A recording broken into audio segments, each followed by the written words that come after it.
ಎಲ್ಲರಿಗೂ ನಮಸ್ಕಾರ. ಇದು ವಿಧಿ ಪ್ರಜ್ಞಾ ಕರ್ನಾಟಕ ಕಾನೂನು ಸ್ವಯಂ ಸೇವಾ ಸಂಸ್ಥೆಯಿಂದ ಈ ಒಂದು ಸಾಮಾನ್ಯ ಕಾನೂನು ಹಾಗೂ ಸಂವಿಧಾನ ಕಾನೂನು ತರ ಒಂದು ತರಗತಿಗಳನ್ನ ಏರ್ಪಡಿಸಿದ್ದು.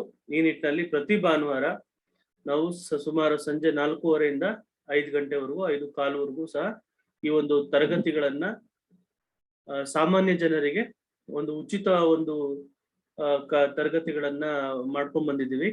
ನಾನು ಪುರುಷೋತ್ತಮ್ ಅಂತೇಳಿ ವಕೀಲರ ವೃತ್ತಿಯನ್ನ ಮಾಡ್ತಾ ಇದ್ದೇನೆ ಬೆಂಗಳೂರಿನಲ್ಲಿ. ಈ ನಿಟ್ಟಿನಲ್ಲಿ ಈ ಒಂದು ಕಾನೂನು ಸ್ವಯಂ ಸೇವಾ ಸಂಸ್ಥೆಯು ಕಾನೂನು ಜಾಗೃತಿ ಕಾರ್ಯಕ್ರಮಗಳನ್ನ ಸ್ಕೂಲು ಕಾಲೇಜುಗಳಲ್ಲಿ ಹಮ್ಮಿಕೊಂಡು ಕಾರ್ಯನಿರ್ವಹಿಸ್ಕೊಂಡು ಬರ್ತಾ ಇರುತ್ತೆ.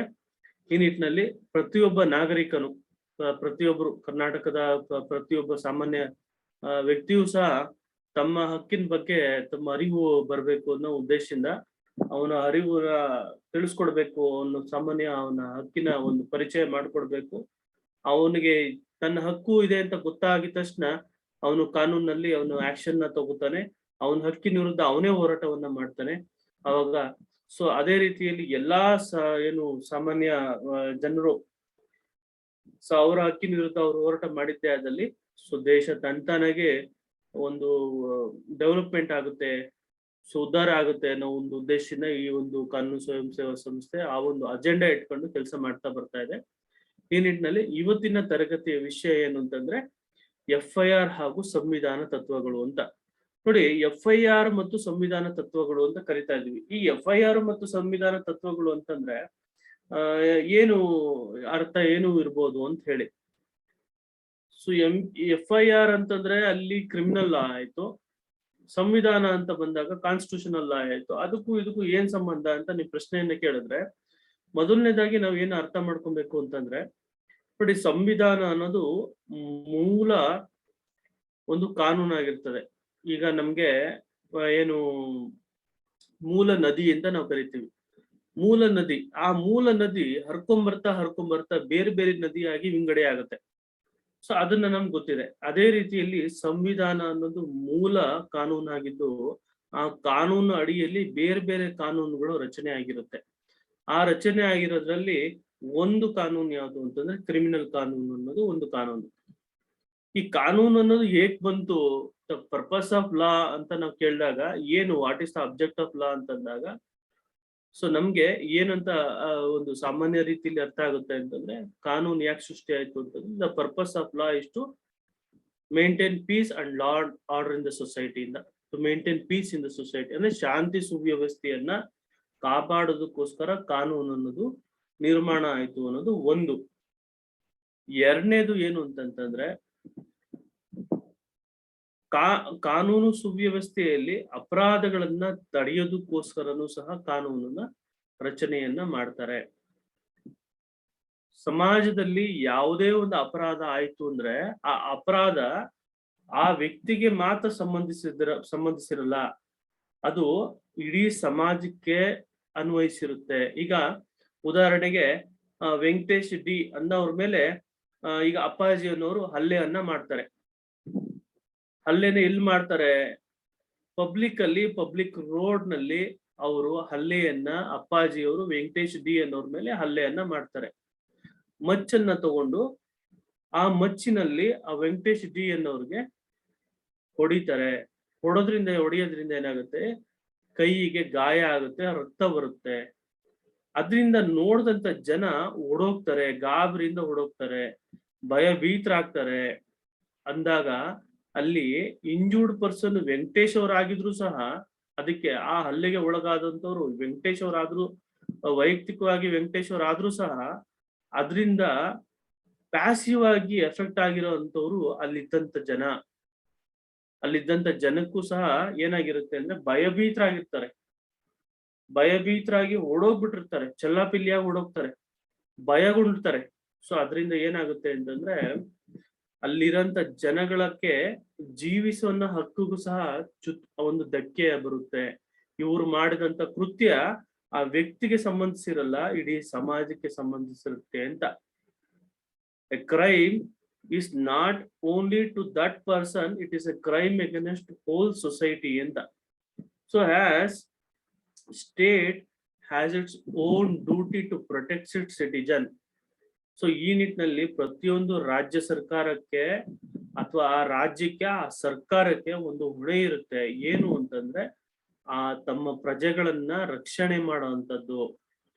ಆ ಕಾನೂನು ಸುವ್ಯವಸ್ಥೆನ ತಂದು ಆ ಕಾನೂನಿನ ಅಡಿಯಲ್ಲಿ ಯಾರು ತಪ್ಪನ್ನ ಮಾಡ್ತಾರೆ ಅಥವಾ ತಪ್ಪನ್ನ ಇಚ್ಛಿಸಿರ್ತಾರೆ ಅಂತವ್ರನ್ನ ತಡಿಬೇಕು. ತಪ್ಪು ಮಾಡೋದಕ್ಕೆ ಆ ಪ್ರತಿಯೊಬ್ಬ ವ್ಯಕ್ತಿಗೆ ಸಂಬಂಧಿಸಿದ್ರಲ್ಲ, ಅದು ಇಡೀ ಸಮಾಜಕ್ಕೆ ಸಂಬಂಧಿಸಿರುತ್ತೆ ಅಂತ. ಸೊ ಈ ನಿಟ್ಟಿನಲ್ಲಿ ಕಾನೂನು ನಿರ್ಮಾಣ ಬರೀ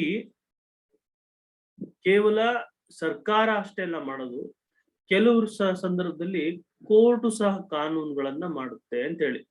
ಸಂವಿಧಾನ ಒಂದು ದೊಡ್ಡ ಕಾನೂನು. ಆ ದೊಡ್ಡ ಕಾನೂನಲ್ಲಿ ಸರ್ಕಾರ ಸಹ ಒಂದು ಕಾನೂನು ಸುವ್ಯವಸ್ಥೆಯನ್ನ ಅಥವಾ ಅದಕ್ಕೆ ಆ ಸುವ್ಯವಸ್ಥೆ ಒಂದು ನಿಟ್ಟಲ್ಲಿ ಒಂದು ಕಾನೂನ ರಚನೆ ಮಾಡೋ ಅಂತ ಅಧಿಕಾರ ಸರ್ಕಾರಕ್ಕೂ ಇರ್ತದೆ. ಸರ್ಕಾರ ಅಂದ್ರೆ ಸ್ಟೇಟ್ ಅಂತ ಹೇಳಿ, ಸರ್ಕಾರಕ್ಕೂ ಇರ್ತದೆ. ಆ ಸರ್ಕಾರಕ್ಕೆ ಮಿಗಿಲಾಗಿ ಕೋರ್ಟ್ಗೂ ಸಹ ಇರುತ್ತೆ ಕಾನೂನನ್ನ ಫ್ರೇಮ್ ಮಾಡೋದು. ಸೊ ಅದನ್ನ ನಾವೇನಂತ ಕರಿತೀವಿ, ಕೋರ್ಟ್ ಪ್ರೆಸಿಡೆಂಟ್ಸ್ ಅಂತ ನಾವು ಕರಿತೀವಿ. Court presidents is also one of the sources of law. Sir ಈ ಕಾನೂನ್ ಹೇಗ್ ಬಂತು ಅಂತ ನೀವು ಪ್ರಶ್ನೆ ಮಾಡಿದ್ರೆ, ನೋಡಪ್ಪ ಈ ಕಾನೂನ್ ಹೆಂಗ್ ಬಂತು ಅಂತಂದ್ರೆ, ಈ ಕಲ್ಚರ್ ಇದೆಯಲ್ಲ ನಮ್ದು, ಕಲ್ಚರು ಟ್ರೆಡಿಷನ್ಸ್, ಸೊ ನಾವು ಏನು ನಾರ್ಮ್ಸ್, ಸೊಸೈಟಲ್ ನಾರ್ಮ್ಸ್ ಅಂತ ನಾವು ಕರಿತೀವಿ. ಅಂದ್ರೆ ಕಾನೂನು ನಮ್ಮ ಸಮಾಜದಲ್ಲಿ ಇಂಥ ವ್ಯಕ್ತಿಗೆ ಹಾರಂ ಮಾಡಬಾರ್ದು, ತೊಂದರೆಯನ್ನ ಮಾಡಬಾರ್ದು, ಇನ್ನೊಬ್ರಿಗೆ ರೆಸ್ಪೆಕ್ಟ್ ಅನ್ನ ಕೊಡ್ಬೇಕು. ಸೊ ಯಾರಾದ್ರೂ ನಮ್ಮ ಮನೆಗೆ ಅತಿಥಿ ಬಂದಾಗ ಅವ್ರಿಗೆ ಸತ್ಕರಿಸ್ಬೇಕು. ಎಡಪದಿ ಒಂದು ರೋಡ್ ನಲ್ಲಿ ಎಡಗಡೆನೆ ನಡ್ಕೊಂಡು ಹೋಗ್ಬೇಕು. ಸೊ ಇದೆಲ್ಲ ಎಲ್ಲಿಂದ ಬಂತು? ಸೊ ಅಂದಾಗ ಸೊ ಅದು ನಮ್ಮ ಸಂಸ್ಕೃತಿಯಲ್ಲೇ ಇದೆ. ಸಂಸ್ಕೃತಿ ಆಧಾರದ ಮೇಲೆ ಕಾನೂನು ರಚನೆ ಆಗಿದೆ, ಟ್ರೆಡಿಷನ್ ಆಧಾರದ ಮೇಲೆ ಕಾನೂನು ರಚನೆ ಆಗಿದೆ. ಏನು ಸ್ಮಿತೀಸ್ ಅಂಡ್ ಶ್ರುತೀಸ್ ಅಂತ ಕರಿತೀವಿ, ಅದ್ರ ಮೇಲೆ ರಚನೆ ಆಗಿದೆ. ಡಾಕ್ಯುಮೆಂಟ್ಸ್, ಧರ್ಮಶಾಸ್ತ್ರಗಳು ಅಂತ ಕರೀತಾರೆ, ಅದ್ರ ಮೇಲೆ ರಚನೆ ಆಗಿದೆ. ಅದೇ ರೀತಿಯಲ್ಲಿ ಏನು ಮುಂಚಿದ್ದು ಕಾನೂನು ಏನಿತ್ತು, ಏನು ಇಂಡಿಪೆಂಡೆನ್ಸ್ ಗಿಂತ ಮುಂಚೆ, ಸೊ ಅದನ್ನ ನಾವು ಏನ್ಷಿಯಂಟ್ ಸೋರ್ಸಸ್ ಅಥವಾ ಏನ್ಷಿಯಂಟ್ ಸೋರ್ಸಸ್ ಅಂತ ಕರಿತೀವಿ, ಮಾಡರ್ನ್ ಸೋರ್ಸಸ್ ಆಫ್ ಲಾ ಅಂತ ಕರಿತೀವಿ. ಎರಡು ರೀತಿಯಾದಂತ ಸೋರ್ಸಸ್ ಆಫ್ ಲಾ ಆಧಾರದ ಮೇಲೆ ಕಾನೂನು ರಚನೆ ಆಯ್ತು. ಸೊ ಈಗ ಬ್ರಿಟಿಷ್ ಅವರು ಬಂದಾಗ, ಬ್ರಿಟಿಷ್ ಅವರು ಇದ್ದಂತ ಸಂದರ್ಭದಲ್ಲಿ ಬ್ರಿಟಿಷ್ ಕಾನೂನು ಫಾಲೋ ಮಾಡ್ತಾ ಇದ್ರು. ಸೊ ಆ ಬ್ರಿಟಿಷ್ ಅವರು ತದನಂತರ ಈ ಸ್ವಾತಂತ್ರ್ಯ ಬಂದಂತ ತದನಂತರ ಕಾನೂನು ರಚನೆ ಆಯ್ತು, ಸಂವಿಧಾನ ರಚನೆ ಆಯ್ತು. ಸಂವಿಧಾನ ಯಾಕೆ ರಚನೆ ಆಯ್ತು ಅಂತಂದ ಪ್ರಶ್ನೆ ಏನಂತ ಕೇಳಿದ್ರೆ, ಈ ದೇಶವನ್ನ ನಡೆಸ್ಬೇಕಾಗಿತ್ತು. ಆ ದೇಶವನ್ನ ನಡೆಸೋದಕ್ಕೆ ಒಂದು ಕಾನೂನು ಬೇಕಾಗಿತ್ತು. ಈ ದೇಶದಲ್ಲಿ ನಾನಾ ವರ್ಗದ ಜನ, ನಾನಾ ವರ್ಗ ಒಂದು ಜನಗಳು, ನಾನಾ ಭಾಷೆಯ ಜನ, ನಾನಾ ವರ್ಗದ ಜನ, ವರ್ಣೀಯ ಜನ, ಸೊ ಎಲ್ಲರೂ ಇದನ್ನ ಒಟ್ಟಿಗೆ ಕೂಡ್ಸೋ ಅಂತ ಪ್ರಯತ್ನ ಮಾಡ್ಬೇಕಾಗಿತ್ತು. ಸೊ ಆ ಒಂದು ಕೂಡ್ಸೋ ಅನ್ಬೇಕಾದ್ರೆ, ಸೊ ಇಲ್ಲಿ ಧರ್ಮ ಬರೋದಿಲ್ಲ, ಜಾತಿ ಬರೋದಿಲ್ಲ, ಅಥವಾ ಒಂದು ಭಾಷೆ ಬರೋದಿಲ್ಲ, ಯಾವುದು ಬರೋದಿಲ್ಲ ಇಲ್ಲಿ, ಅಥವಾ ಒಂದು ಪಂಗಡ ಬರೋದಿಲ್ಲ. ಸೊ ಇಲ್ಲಿ ಅದನ್ನ ಎಲ್ಲರನ್ನು ಕೂಡ್ಸೋ ಅಂತ ಜವಾಬ್ದಾರಿ ಸರ್ಕಾರದ ಮೇಲಿತ್ತು. ಹಾಗಾಗಿ ಸಂವಿಧಾನ ಒಂದು ರಚನೆ ಮಾಡಿ, ಆ ಸಂವಿಧಾನದ ಅಡಿಯಲ್ಲಿ ಎಲ್ಲರೂ ಬದುಕನ ಅಂತ ಹೇಳಿ ಒಂದು ಸಂವಿಧಾನ ನಮ್ಗೆ ನಾವು ರಚನೆ ಮಾಡ್ಕೊಂಡ್ವಿ. ಆ ಸಂವಿಧಾನದ ಅಡಿಯಲ್ಲಿ ಸಾಕಷ್ಟು ಕಾನೂನುಗಳನ್ನ ನೀವೇ ನಿರ್ಮಾಣವನ್ನು ಮಾಡ್ಕೊಳ್ಳಿ ಅಂತ ಅಧಿಕಾರನೂ ಸಹ ಆ ಸಂವಿಧಾನದಲ್ಲಿ ಇರುತ್ತೆ. ಸೊ ಈ ನಿಟ್ಟಿನಲ್ಲಿ ಕ್ರಿಮಿನಲ್ ಕಾನೂನು FIR ಅಂತ ಹೇಳಿ, FIR ಅಂತಂದ್ರೆ ಫಸ್ಟ್ ಇನ್ಫಾರ್ಮೇಶನ್ ರಿಪೋರ್ಟ್ ಅಂತ, ಪ್ರಥಮ ವರ್ತಮಾನ ವರದಿ ಅಂತ ಕರಿತೀವಿ ನಾವು. ಫಸ್ಟ್ ಪ್ರಥಮ ವರ್ತಮಾನ ವರದಿ. ಈ ಪ್ರಥಮ ವರ್ತಮಾನ ವರದಿ ಅಂತಂದ್ರೆ ಈ ಒಂದು ಸೆಕ್ಷನ್ ಯಾವ ಒಂದು ಕಾನೂನು ಅಡಿಯಲ್ಲಿ ಬಂದಿರುತ್ತೆ ಅಂತ ಪ್ರಶ್ನೆ ಏನಾದ್ರು ಕೇಳಿದ್ರೆ, ಈ ಒಂದು FIR ಅನ್ನೋ ಒಂದು ಕಾನ್ಸೆಪ್ಟ್ ನಮ್ಗೆ ಕ್ರಿಮಿನಲ್ ಕಾನೂನು ಅಡಿಯಲ್ಲಿ ನಾವು ನೋಡ್ಬೋದು. ಅದರಲ್ಲೂ ಯಾವ ಸೆಕ್ಷನ್ ಅಲ್ಲಿ, ಯಾವ ಒಂದು ವಿಧಿಯ ಅಥವಾ ಒಂದು ಕಲಂನಲ್ಲಿ ನಾವು ನೋಡ್ತೀವಿ ಅಂದ್ರೆ ಸೆಕ್ಷನ್ 154 ಆಫ್ CRPC ಅಂತ ಕರಿತೀವಿ. ದಂಡ ಪ್ರಕ್ರಿಯಾ ಸಂಹಿತೆ ಅಂತ, ದಂಡ ಪ್ರಕ್ರಿಯಾ ಸಂಹಿತೆ ಅಂತ ನಾವು ಕರಿತೀವಿ. ಇಂಗ್ಲಿಷ್ ನಲ್ಲಿ ಕ್ರಿಮಿನಲ್ ಪ್ರೊಸೀಜರ್ ಕೋಡ್ ಅಂತ ನಾವು ಅದನ್ನ ಕರಿತೀವಿ.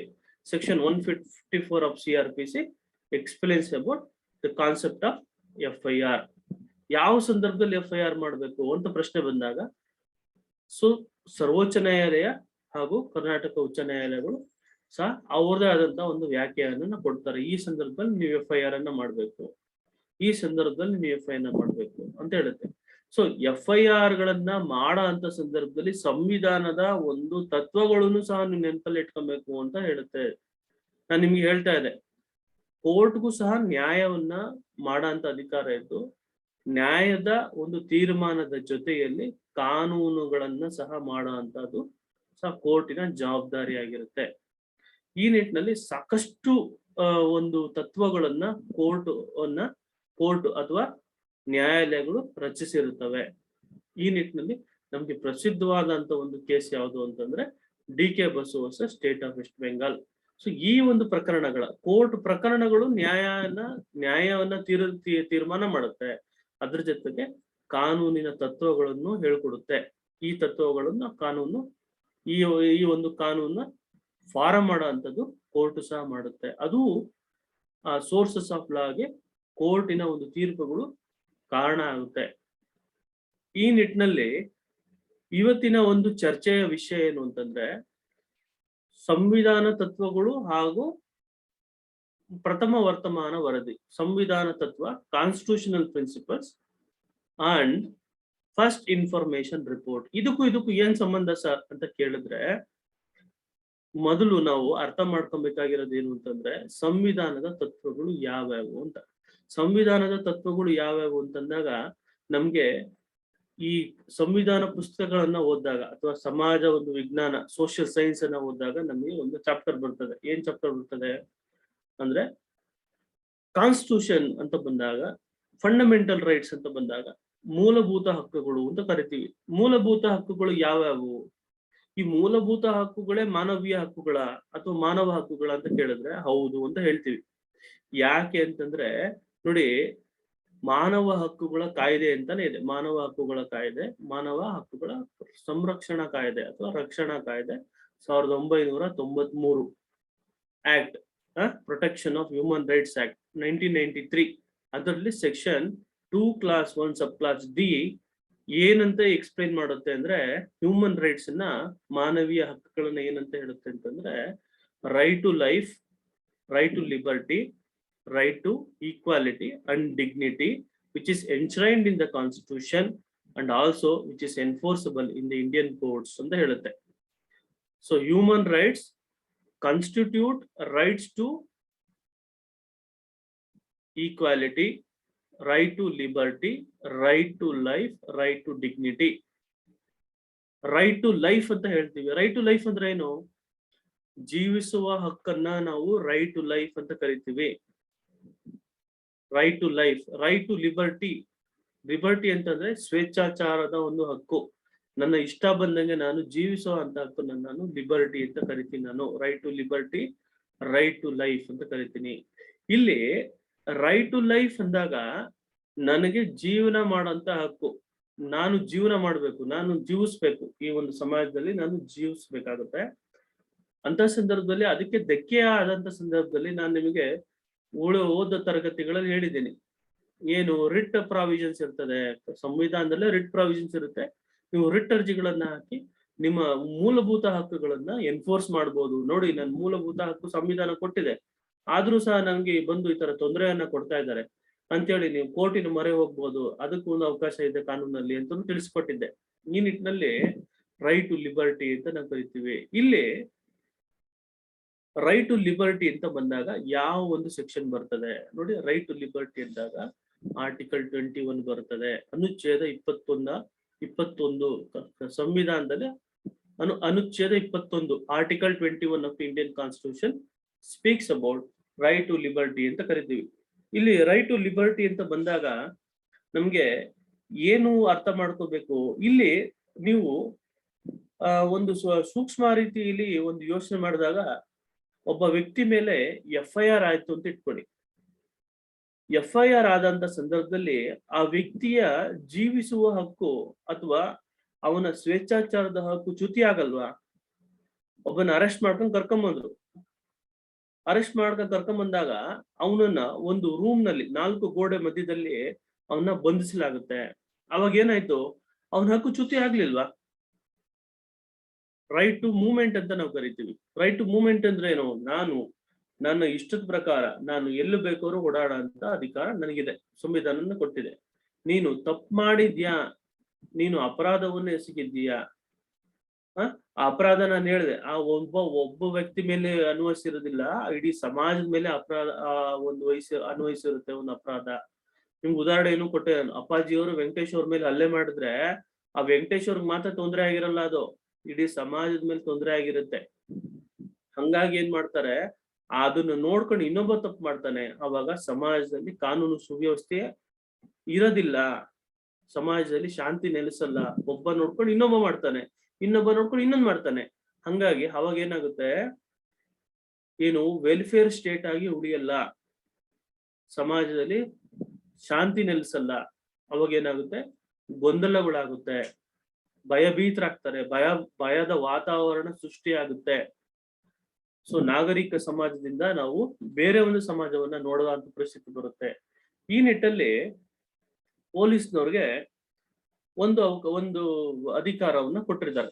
ಯಾವುದು ತುಂಬಾ ದೊಡ್ಡ ಅಧಿಕಾರ ಪೊಲೀಸ್ನವ್ರಿಗೆ ಅಂತ ಏನಂತ ಕೇಳಿದ್ರೆ, which is the most powerful kind of a right, which is given to the police officers ಅಂತ ಕೇಳಿದ್ರೆ, ಪವರ್ ಆಫ್ ಅರೆಸ್ಟ್ ಅಂತ ನಾವು ಕರಿತೀವಿ. ಅರೆಸ್ಟ್ ಮಾಡೋಂತ ಅಧಿಕಾರ, ಅದು ದೊಡ್ಡ ಅಧಿಕಾರ ಪೊಲೀಸ್ನವ್ರಿಗೆ ಕೊಟ್ಟಿದ್ದಾರೆ. ಯಾವ್ದು ಕೊಟ್ಟಿದೆ? ಸಂವಿಧಾನನೇ ಕೊಟ್ಟಿದೆ. ಈ ಸಂವಿಧಾನದ ಅಡಿಯಲ್ಲಿ ಪವರ್ ಆಫ್ ಅರೆಸ್ಟ್ ನ ಕೊಟ್ಟಿದ್ದು, ಯಾವ ಸಂದರ್ಭದಲ್ಲಿ ಅರೆಸ್ಟ್ ಮಾಡಬೇಕು, ಯಾವ ಸಂದರ್ಭದಲ್ಲಿ ಅರೆಸ್ಟ್ ಮಾಡಬಾರ್ದು ಅಂತಲೂ ಸಹ ಒಂದು ಗೈಡ್ ಲೈನ್ಸ್ ಅನ್ನು ಸಹ ಕೊಟ್ಟಿದೆ. ಈ ಕ್ರಿಮಿನಲ್ ಕಾನೂನು ಅಂತ ಏನಂತ ಕರಿತೀವಿ, ಸೆಕ್ಷನ್ 154 ಆಫ್ CRPC ಸಹ ನೀವು ಅರೆಸ್ಟ್ ಅನ್ನ ಮಾಡಬಹುದು ಯಾವ ಸಂದರ್ಭದಲ್ಲಿ ಅಂತ ಆ ಆಕ್ಟ್ ಸಹ ಹೇಳುತ್ತೆ. ಯಾವ ಸಂದರ್ಭದಲ್ಲಿ ಮಾಡ್ಬೋದು ಅಂತ ನೀವು ಪ್ರಶ್ನೆಯನ್ನ ಏನಾದ್ರು ಕೇಳಿದ್ರೆ, ನಾನು ನಿಮ್ಗೆ ಏನ್ ತಿಳಿಸ್ಕೊಡ್ತೀನಿ ಅಂತಂದ್ರೆ, ನೋಡಿ, ಪವರ್ ಆಫ್ ಅರೆಸ್ಟ್ ಅನ್ನೋದು ಪೊಲೀಸ್ನವ್ರಿಗೆ ಕೊಟ್ಟಿದ್ದಾರೆ. ಅದೇ ನಿಟ್ಟಲ್ಲಿ ಪೊಲೀಸ್ನವ್ರಿಗೆ ಒಂದು ಇತಿಮಿತಿಯನ್ನು ಕೊಟ್ಟಿದ್ದಾರೆ. ಯಾವುದೇ ಒಂದು ನಮಗೆ ಸ್ವಾತಂತ್ರ್ಯ ಏನಿದೆ ನೋಡಿ, ಪವರ್ ಏನು ಫ್ರೀಡಮ್ ಆಫ್ ರೈಟ್ಸ್ ಅಂತ ನಾವು ಕರಿತೀವಿ, ಏನು ಹಕ್ಕುಗಳಂತ ಏನ್ ಕೊಟ್ಟಿದ್ದಾವೆ, ಎಲ್ಲಾ ಹಕ್ಕುಗಳು ಸಹ ಅಬ್ಸಲ್ಯೂಟ್ ಅಲ್ಲ. ಈಗ ನನಗೆ ಮಾತಾಡುವ ಹಕ್ಕಿದೆ, ನಾನು ಮಾತಾಡುವ ಹಕ್ಕು ಅಂತ ಇದೆ ಅಂತ ಹೇಳಿ ನಾನು ಒಂದು ಟೌನ್ ಹಾಲ್ ಸರ್ಕಲ್ ಅಲ್ಲಿ ಹೋಗಿ ನಿಂತ್ಕೊಂಡು ವೆಂಕಟೇಶ್ ವಿರುದ್ಧ ಅಥವಾ ಅಪ್ಪಾಜಿ ವಿರುದ್ಧ ಅಥವಾ ಸರ್ಕಾರದ ವಿರುದ್ಧ ನಾನು ಅವಹೇಳನಕಾರಿ ಆಗಿ ನಾನು ಏನು ಭಾಷಣವನ್ನ ಮಾಡಬಹುದಾ? ಈಗ ನನಗೆ ಓಡಾಡೋ ಅಂತ ಅವಕಾಶ ಕೊಟ್ಟಿದ್ದ right to freedom of movement ಅಂತ ಹೇಳಿ ನನಗೆ ಫ್ರೀಡಮ್ ಆಫ್ ಮೂವ್ಮೆಂಟ್ ಎಲ್ಲಿ ಬೇಕಾದ್ರೂ ಓಡಾಡ್ಬೋದು ಅಂತ ಹೇಳಿ ನಾನು ಕಾಶ್ಮೀರ ಗಡಿಯಾಗಿ ಹೋಗ್ಬೋದಾ? ಅಥವಾ ಈ ಪಾಕಿಸ್ತಾನ ಮತ್ತು ಇಂಡಿಯಾ ಗಡಿಯಲ್ಲಿ ಹೋಗಿ ನಾನು ಅಲ್ಲಿ ಹೆಂಗಂದ್ರೆ ಹಂಗೆ ಓಡಾಡ್ಬೋದಾ? ಓಡಾಡಕ್ ಸಾಧ್ಯನಾ? ಓಡಾಡಕ್ ಸಾಧ್ಯ ಇಲ್ಲ. ಸೊ ಅದೇ ರೀತಿಯಲ್ಲಿ ಯಾವುದೇ ಒಂದು ಫ್ರೀಡಮ್ ಸಹ ಅಬ್ಸಲ್ಯೂಟ್ ಇಲ್ಲ, ಎಲ್ಲಾದು ಒಂದು ಕಂಡೀಷನ್ಸ್ ಇರುತ್ತೆ. ಈಗ ನಮ್ಗೆ ಯಾವ್ದೋ ಒಂದು ವಸ್ತು ತಗೊಂಡಾಗ ಟರ್ಮ್ಸ್ ಅಂಡ್ ಕಂಡೀಷನ್ಸ್ಗೆ ನಾವು ಒಳಪಡ್ತೀವಿ. ಹಂಗೇನೆ ಸೊ ಈ ಪ್ರತಿಯೊಂದು ಮೂಲಭೂತ ಹಕ್ಕುಗಳು ಸಹ ಎಲ್ಲವನ್ನ ಅಬ್ಸಲ್ಯೂಟ್ ಆಗಿ 100% ಇಲ್ಲ. ಸೊ ಅದರಲ್ಲಿ 0.1% ಅಥವಾ 0.5% ನಮ್ಗೆ ರಿಸ್ಟ್ರಿಕ್ಷನ್ಸ್ ಇರುತ್ತೆ. ಅದನ್ನ ಕಂಪ್ಲೀಟ್ ಎಕ್ಸರ್ಸೈಸ್ ಮಾಡಕ್ಕಾಗಲ್ಲ. ಅದೇ ರೀತಿಯಲ್ಲಿ power of arrest by the police officers ಸಹ ಅಬ್ಸಲ್ಯೂಟ್ ಇಲ್ಲ. ಸೊ ಅದರಲ್ಲೂ ಸಹ ಅವ್ರಿಗೆ ಒಂದು ನಿಯಮಗಳನ್ನ ಕೊಟ್ಟಿದ್ದಾರೆ ಕಾನೂನಿನಲ್ಲಿ, ಆ ನಿಯಮಗಳನ್ನ ಫಾಲೋ ಮಾಡಬೇಕು ಅಂತ ಹೇಳುತ್ತೆ. ಇಲ್ಲಿ ನಾನು ನಿಮ್ಗೆ ಶೇರ್ ಮಾಡ್ತೀನಿ. ಏನ್ ಶೇರ್ ಮಾಡ್ತೀನಿ ಅಂತಂದ್ರೆ, CRPC, ಈ ಕ್ರಿಮಿನಲ್ ಪ್ರೊಸೀಜರ್ ಕೋಡ್ ಅಂತ ನಾವು ಕರಿತೀವಿ. ಈ ಕ್ರಿಮಿನಲ್ ಪ್ರೊಸೀಜರ್ ಕೋಡ್ ಕ್ರಿಮಿನಲ್ ಕೇಸ್ಗಳಲ್ಲಿ ಅದು ಅಪ್ಲೈ ಆಗುತ್ತೆ. CRPC ಅಲ್ಲಿ ಕ್ರಿಮಿನಲ್ ಪ್ರೊಸೀಜರ್ ಕೋಡ್ ಅಂತ ಕರಿತೀವಿ. ಈಗ ಕ್ರಿಮಿನಲ್ ಕಾನೂನುಗಳು ಯಾವ್ಯಾವ ಕಾನೂನುಗಳೆಲ್ಲ ಬರುತ್ತೆ ಅಂದ್ರೆ, ದಂಡ ಪ್ರಕ್ರಿಯಾ ಸಂಹಿತೆ ಬರುತ್ತೆ, ಇಂಡಿಯನ್ ಎವಿಡೆನ್ಸ್ ಆಕ್ಟ್ ಅಂತ ಬರುತ್ತೆ, ಇಂಡಿಯನ್ ಪೀನಲ್ ಕೋಡ್ ಅಂತ ಬರುತ್ತೆ, ಭಾರತೀಯ ದಂಡ ಸಂಹಿತೆ, ಕ್ರಿಮಿನಲ್ ಪ್ರೊಸೀಜರ್ ಕೋಡ್ ಅಂತ ಕರಿತೀವಿ, ಅಪರಾಧ ದಂಡ ಪ್ರಕ್ರಿಯಾ ಸಮಿತಿ ಅಂತ ನಾವು ಕರಿತೀವಿ, ಅದು ಮತ್ತು ಭಾರತೀಯ ಸಾಕ್ಷ್ಯ ಅಧಿನಿಯಮ. ಸೊ ಇವು ಸಹ ನಾವು ಮೇಜರ್ ಆಗಿ ನೋಡುವಂಥದ್ದು ಕ್ರಿಮಿನಲ್ ಕಾನೂನಲ್ಲಿ. ಈ ಕ್ರಿಮಿನಲ್ ಕಾನೂನು ಅನ್ನೋದು ಯಾವ ಒಂದು ಅಡ್ಮಿನಿಸ್ಟ್ರೇಷನ್ ಅಲ್ಲಿ ಬರುತ್ತೆ, ಜುಡಿಷಿಯರಿ ಅಂತ ಬಂದಾಗ ನ್ಯಾಯಾಂಗದಲ್ಲಿ 2 ರೀತಿಯಾದಂತ ನ್ಯಾಯಾಂಗ ಇದೆ. ಯಾವುದು ನ್ಯಾಯಾಂಗದಲ್ಲಿ 2 ರೀತಿ ಅಂತಂದ್ರೆ, ಒಂದು ಸಿವಿಲ್ ಪ್ರಕರಣಗಳನ್ನು ಇತ್ಯರ್ಥ ಮಾಡುವಂಥದ್ದು, ಇನ್ನೊಂದು ಕ್ರಿಮಿನಲ್ ಪ್ರಕರಣಗಳನ್ನು ಇತ್ಯರ್ಥ ಮಾಡುವಂಥದ್ದು. Administration of criminal justice and administration of civil justice ಅಂತ ಹೇಳಿ. ಆ ಕ್ರಿಮಿನಲ್ ಜಸ್ಟಿಸ್ ಅಡಿಯಲ್ಲಿ ಈ ಒಂದು ಕ್ರೈಮ್ ಏನೋ ವಿಚಾರ ಬರುತ್ತೆ.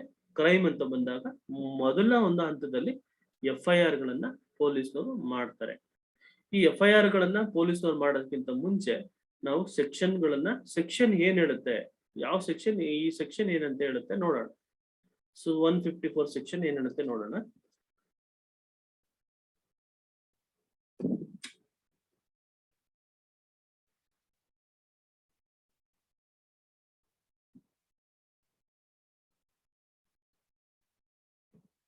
ಶೇರ್ ಮಾಡ್ತಾ ಇದ್ದೀನಿ.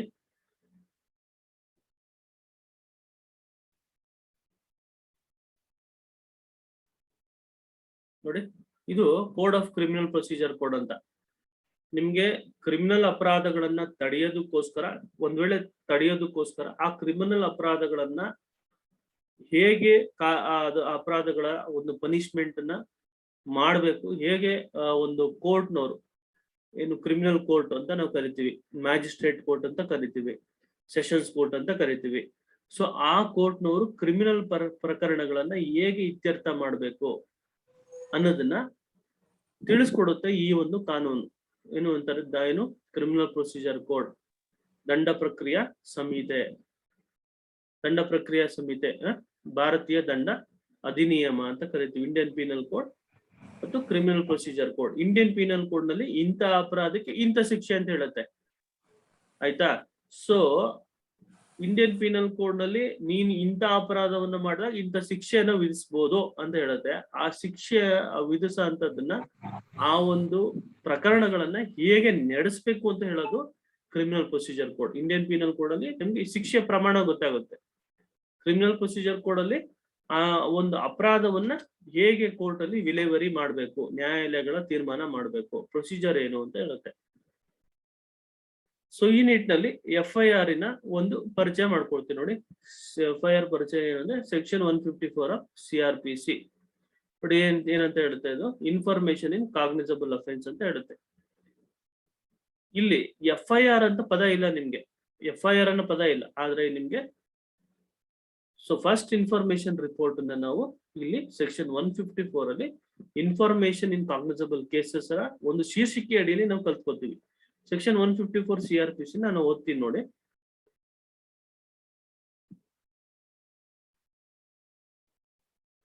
ಕಾಣಿಸ್ತಾ ಇದೆಯಲ್ಲ, ಇದು ಕಾಣಿಸ್ತಾ ಇದೆಯಾ? Yes sir.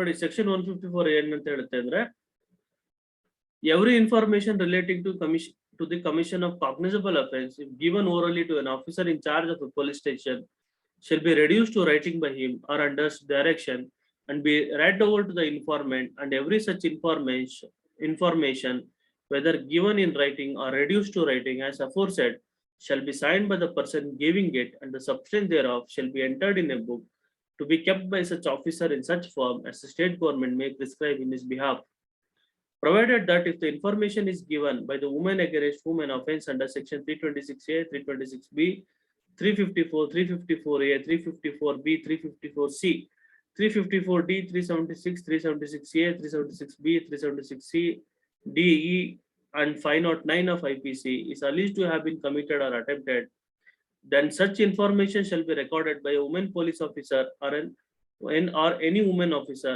provided that in the event that the person against whom an offence under section 354 A, B, C, D, 376 A, B, C, D, E, or section 509 of the Indian Penal Code is alleged to have been committed or attempted is temporarily or permanently mentally or physically disabled, then such information shall be recorded by a police officer at the residence of the person seeking to report such offence, or at a convenient place of such person's choice in the presence of an interpreter or a special educator as the case may be. The recording of such information shall be videographed. The police officer shall get the statement of the person recorded by judicial magistrate under class A of the subsection 5 of section 164 as soon as possible. A copy of the information as recorded under subsection 1 shall be given forthwith free of cost to the informant.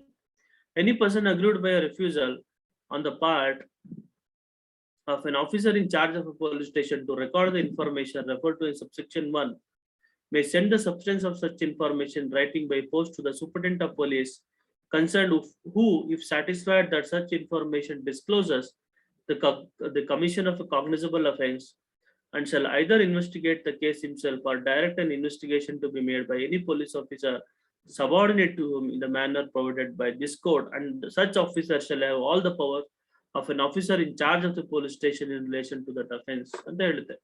ಇಲ್ಲಿ ನಮ್ಗೆ section 154 ಅಲ್ಲಿ ಏನ್ ತಿಳ್ಕೊಬೇಕು ಅಂತಂದ್ರೆ information pertaining to the cognizable offence ಅಂತ.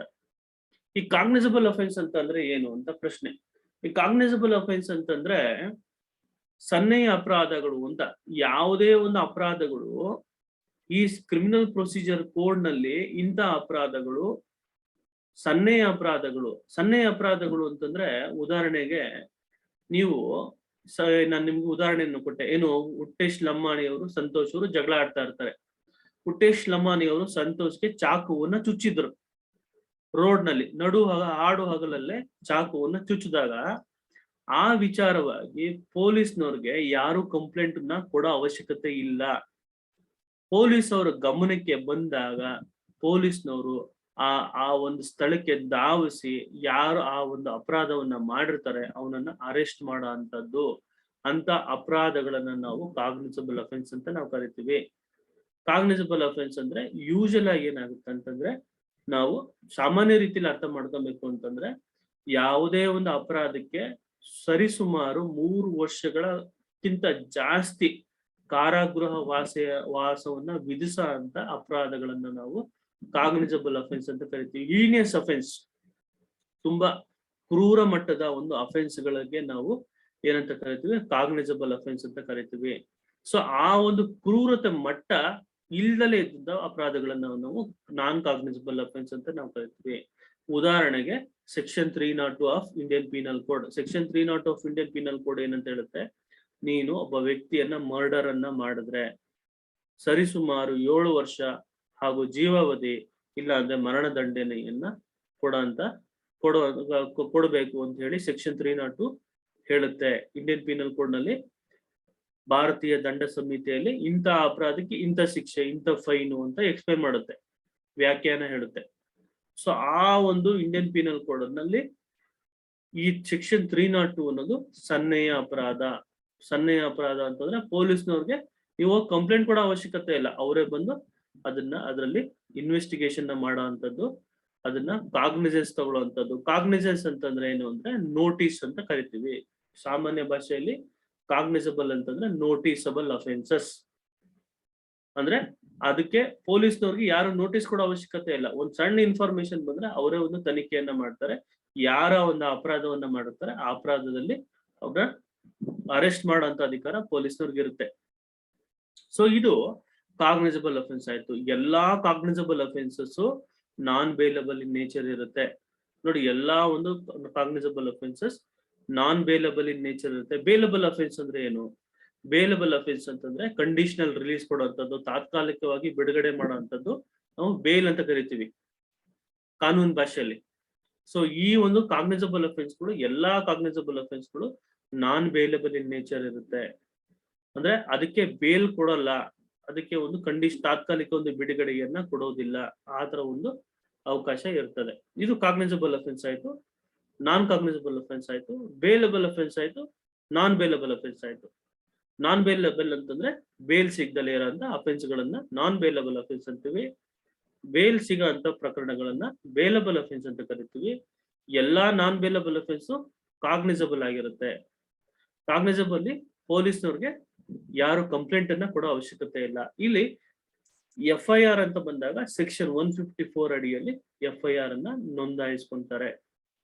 So ಇದು ನಮ್ಗೆ ಒಂದು ಮೂಲವಾಗಿ ತಿಳಿದಿರ್ಬೇಕಾಗಿರೋ ವಿಚಾರ.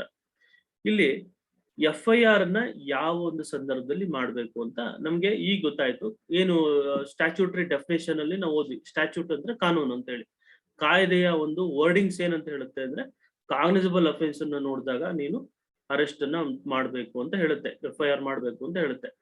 ಸೊ ಈ ನಿಟ್ಟಿನಲ್ಲಿ ಇತ್ತೀಚಿನ ದಿನಗಳಲ್ಲಿ ಏನಾಗಿದೆ ಅಂತಂದ್ರೆ, ಈ ಒಂದು ಮಹಿಳೆಯರ ಒಂದು ಸೊ ಕಾನೂನನ್ನ ದುರ್ಬಳಕೆ ಮಾಡ್ಕೊಳ್ಳುವಂತ ಒಂದು ಪ್ರಕರಣಗಳು ಜಾಸ್ತಿ ಆಗಿದೆ.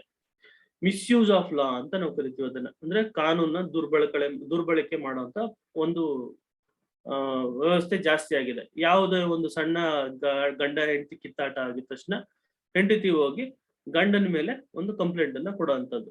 ಸೊ ಗಂಡನ ಮೇಲೆ ಕಂಪ್ಲೇಂಟ್ ಅನ್ನ ಕೊಡುತ್ತಿದ್ದಾಗೇನೆ ಪೊಲೀಸ್ನವ್ರು ಏನ್ ಮಾಡ್ತಾ ಇದ್ರು, ಸೊ ಆ ಗಂಡನ ಒಂದು ಯಾವ್ರ ಒಂದು ರೀಸನ್ಸ್ ಅನ್ನ ಅವ್ರನ್ನ ಕರೆದು ಎಂಕ್ವೈರಿ ಮಾಡ್ದಲೆ ಏನ್ ಮಾಡ್ತಾ ಇದ್ರು, ಅರೆಸ್ಟ್ ಅನ್ನ ಮಾಡ್ತಾ ಇದ್ರು.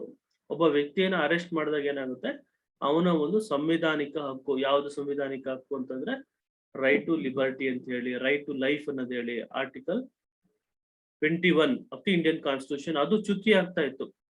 ಸೊ ಅವನೇನು ಒಬ್ಬ ವ್ಯಕ್ತಿನ ಅರೆಸ್ಟ್ ಮಾಡಿದಾಗ ಅವನ ಮರ್ಯಾದೆ ಹೋಗ್ತಾ ಇತ್ತು. ಪೊಲೀಸ್ನವ್ರು ಏನ್ ಮಾಡ್ತಾ ಇದ್ರು, ಒಂದ್ ಹೆಂಡತಿ ಕಂಪ್ಲೇಂಟ್ ಮಾಡ್ತಿದ್ದಂಗೆ ಗಂಡನ್ನ ಮೇಲೆ ಒಂದು FIR ಮಾಡೋರು, ಗಂಡನ ಸಂಬಂಧಿಕರ ಮೇಲೂ ಸಹ FIR ಮಾಡೋದು. ಗಂಡನ ಸಂಬಂಧಿಕರು ಯಾರ್ಯಾರ ಆಗ್ತಿದ್ರು, ಸೊ ಗಂಡನ ತಂದೆ ತಾಯಿ, ಸೊ ಆ ಗಂಡನಿಗೆ ತಂಗಿ ಅಕ್ಕ ಏನಾದ್ರು ಇದ್ರೆ ಆ ಅಕ್ಕ ಅವರು ಸಹ ಆಗ್ತಾ ಇದ್ರು. ಅವ್ರನ್ನು ಎಲ್ಲೆಲ್ಲೋ ಇರೋರ್ನ ಕರ್ಕೊಂಡ್ಬಂದು ಅರೆಸ್ಟ್ ಮಾಡ್ಕೊಂಡು ಕರ್ಕೊಂಡ್ ಬರೋರು.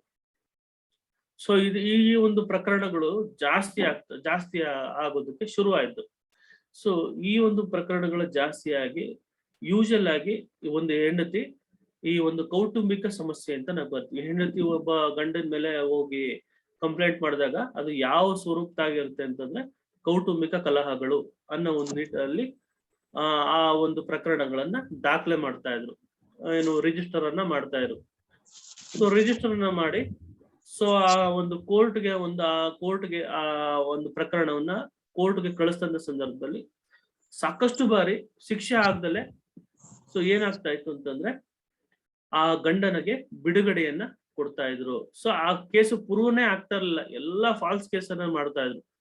ಎಲ್ಲಾ ಫಾಲ್ಸ್ ಕೇಸ್ಗಳು, ಸುಳ್ಳು ಪ್ರಕರಣಗಳನ್ನ, ಸುಳ್ಳು FIR ಗಳನ್ನ ಮಾಡೋಂಥದ್ದು ಪ್ರಕರಣ ಜಾಸ್ತಿ ಆಗ್ಬಿಡ್ತು ದೇಶದಲ್ಲಿ. ಸೊ ಅದನ್ನ ತಡೆಯೋದಕ್ಕೋಸ್ಕರ ಕೋರ್ಟ್ನವರು ಒಂದು ನಿರ್ಧಾರವನ್ನ ತಗೋತಾರೆ. ಏನ್ ನಿರ್ಧಾರವನ್ನ ತಗೋತಾರೆ, ಯಾವ ಒಂದು ಪ್ರಕರಣದಲ್ಲಿ ನಿರ್ಧಾರವನ್ನ ತಗೋತಾರೆ ಅಂತಂದ್ರೆ ನಿಮ್ಗೆ ನಾನು ತೋರಿಸ್ತೇನೆ. Arnesh Kumar versus state of Bihar ಅಂತೇಳಿ ಇದೊಂದು ಪ್ರಕರಣ. ನಾನು ಹೇಳಿದೆ ನಿಮ್ಗೆ, ಕಾನೂನು ಅನ್ನೋದು ಬರೀ ಶಾಸಕಾಂಗ ಅಷ್ಟೇ ಮಾಡಲ್ಲ, ಕೋರ್ಟು ಸಹ ಕಾನೂನು ಮಾಡುತ್ತೆ. ಕೋರ್ಟಲ್ಲಿನ ತೀರ್ಪುಗಳು ಕಾನೂನಾಗಿ ಪರಿವರ್ತನೆಗೊಳ್ಳುತ್ತೆ ಅಂತ. ಸೊ ಈ ನಿಟ್ಟಿನಲ್ಲಿ Arnesh Kumar versus state of Bihar ಅನ್ನೋದು 2014ರಲ್ಲಿ ಒಂದು ಪ್ರಕರಣ ಆಗುತ್ತೆ. ಆ ಪ್ರಕರಣದಲ್ಲಿ ಸರ್ವೋಚ್ಚ ನ್ಯಾಯಾಲಯ ಸುಪ್ರೀಂ ಕೋರ್ಟ್ನವರು ಒಂದು ಇತ್ಯರ್ಥವನ್ನ ಮಾಡ್ತಾರೆ. ಏನ್ ಇತ್ಯರ್ಥವನ್ನ ಮಾಡ್ತಾರೆ ಅಂತಂದ್ರೆ ಸೆಕ್ಷನ್ 498 IPC ಅಂದ್ರೆ ದೌರ್ಜನ್ಯ ಪ್ರಕರಣಗಳಲ್ಲಿ ಸೆಕ್ಷನ್ 498 ಏನಂತ ಹೇಳುತ್ತೆ, ದೌರ್ಜನ್ಯ ಬಗ್ಗೆ ಹೇಳುತ್ತೆ. ಮತ್ತು ಸಣ್ಣದಕ್ಕೂ ಒಂದು ಡೌರಿ ಕೇಸ್ಗಳನ್ನ ಅಂತದ್ದು ಜಾಸ್ತಿ ಆದಂತ ಸಂದರ್ಭದಲ್ಲಿ ಈ ಪ್ರಕರಣದಲ್ಲಿ ಸಹ ಅದೇ ರೀತಿಯಾಗಿ ಆಗುತ್ತೆ. ಏನಂತ ಆಗುತ್ತೆ ಈ ಪ್ರಕರಣದ್ದು ನಾನು ನಿಮ್ಗೆ ಹೇಳ್ತೀನಿ ನೋಡಿ. ಚಂದ್ರಮೌಳಿ ಅನ್ನೋನು ಸೊ ಅವನ ಒಂದು ಅರೆಸ್ಟ್ ಆಗ್ತೀನಿ ಅನ್ನೋ ಉದ್ದೇಶದಿಂದ ಸೊ ಅವನೇನ್ ಮಾಡ್ತಾನೆ, ಈ ಒಂದು ಅರ್ಜಿಯನ್ನ ಸಲ್ಲಿಸ್ತಾನೆ. ಸೊ ಅರ್ಜಿ ಏನಾಗುತ್ತೆ, ಲೋಯರ್ ಕೋರ್ಟ್ ನಲ್ಲಿ ಡಿಸ್ಮಿಸ್ ಆಗುತ್ತೆ ನೋಡಿ. So petitioner happens to be the husband of the respondent number 2, Shweta Kiran. The marriage between was solemnized in 2007. His attempt to secure anticipatory bail has failed and hence he has knocked the door of this court by way of special leave petition. Supreme court ನಲ್ಲಿ special leave petition ಅರ್ಜಿಯನ್ನ ಹಾಕಿ ತನ್ನ ಹೆಂಡತಿ ಶ್ವೇತಾ ಕಿರಣ್ ಒಂದು complaint ಅನ್ನು ಮಾಡಿರ್ತಾಳೆ. So complaint ಮಾಡಿ ಅವನು arrest ಆಗ್ತೀನಿ ಅನ್ನೋ ಭಯದಲ್ಲಿ ಏನ್ ಮಾಡ್ತಾನೆ, ಆಂಟಿಸಿಪೇಟರಿ ಬೇಲ್ ಅನ್ನ ಹಾಕ್ತಾನೆ ಅವನು. ಆಂಟಿಸಿಪೇಟರಿ ಬೇಲ್ ಅಂತಂದ್ರೆ ಏನು ಅಂತಂದ್ರೆ, ನಾನು ಅರೆಸ್ಟ್ ಆಗ್ತೀನಿ ಅಂತ ಆಗ್ತೀನಿ, ನನ್ ಮೇಲೆ ಪೊಲೀಸ್ನವ್ರು ಬಂದು ನನ್ನ ಅರೆಸ್ಟ್ ಮಾಡ್ತಾರೆ ಅನ್ನೋ ಸಂದರ್ಭದಲ್ಲಿ ನಾವು ಒಂದು ಬೇಲ್ ಅಪ್ಲಿಕೇಶನ್ಗಳನ್ನ ಪೂರ್ವವಾಗಿ ನಾವು ಅದನ್ನ ಹಾಕೋದು. ಸೊ ನಾವು ಅದನ್ನ ಆಂಟಿಸಿಪೇಟರಿ ಬೇಲ್ ಅಂತ ನಾವು ಕರಿತೀವಿ. ಆಂಟಿಸಿಪೇಟರಿ ಬೇಲ್ ಅನ್ನ ಹಾಕಿದಾಗ ಸೊ ಅದು ಅಲ್ಲಿ ಏನು ಲೋಯರ್ ಕೋರ್ಟ್ ಅಲ್ಲಿ ಫೇಲ್ ಆಗುತ್ತೆ. ಸೊ ಆ ಫೇಲ್ ಆಗಿರೋದ್ರಿಂದ ಡೈರೆಕ್ಟ್ ಆಗಿ ಸುಪ್ರೀಂ ಕೋರ್ಟ್ ಅಲ್ಲಿ ಸ್ಪೆಷಲ್ ಲೀವ್ ಪಿಟಿಷನ್ ಮುಖಾಂತರ ಅರ್ಜಿಯನ್ನ ಸಲ್ಲಿಸ್ತಾನೆ.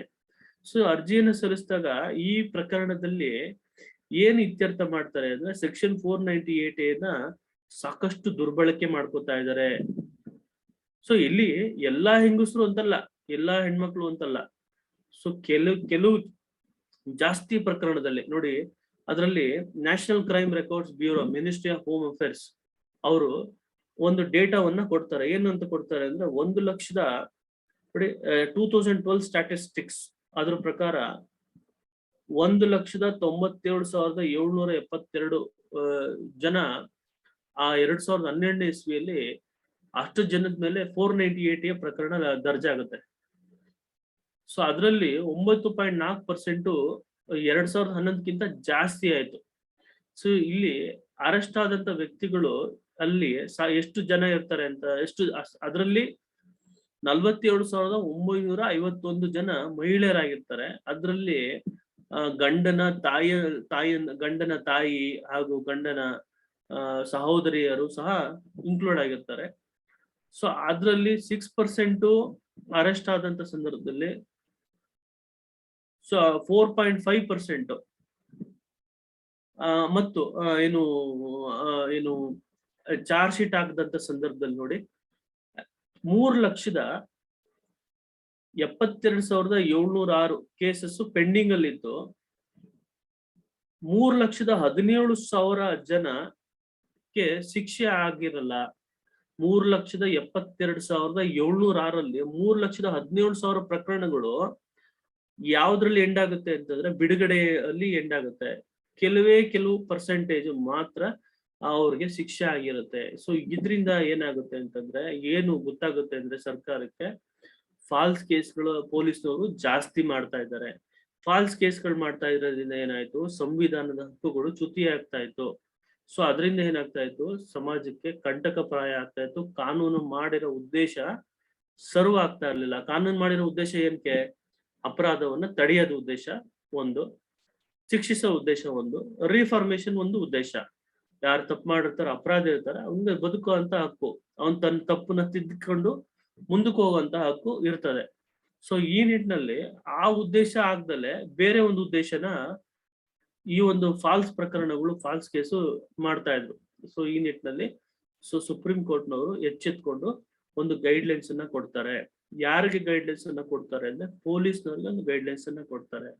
ನೀವು FIR ಅನ್ನ ಮಾಡದ್ಮೇಲೆ, FIR ಅನ್ನ ಮಾಡೋದಕ್ಕಿಂತ ಮುಂಚೆ ನೀವು ಫ್ಯಾಮಿಲಿ ಪ್ರಕರಣಗಳಲ್ಲಿ, ಕೌಟುಂಬಿಕ ಪ್ರಕರಣಗಳಲ್ಲಿ ಸೊ ನೀವೇನ್ ಮಾಡ್ಬೇಕು, ಸೆಕ್ಷನ್ 41A, ಸೆಕ್ಷನ್ 41A ಅದ್ರ ಪ್ರಕಾರ ನೀವು ಒಂದು ನೋಟಿಸ್ ಅನ್ನ ಕೊಡ್ಬೇಕು.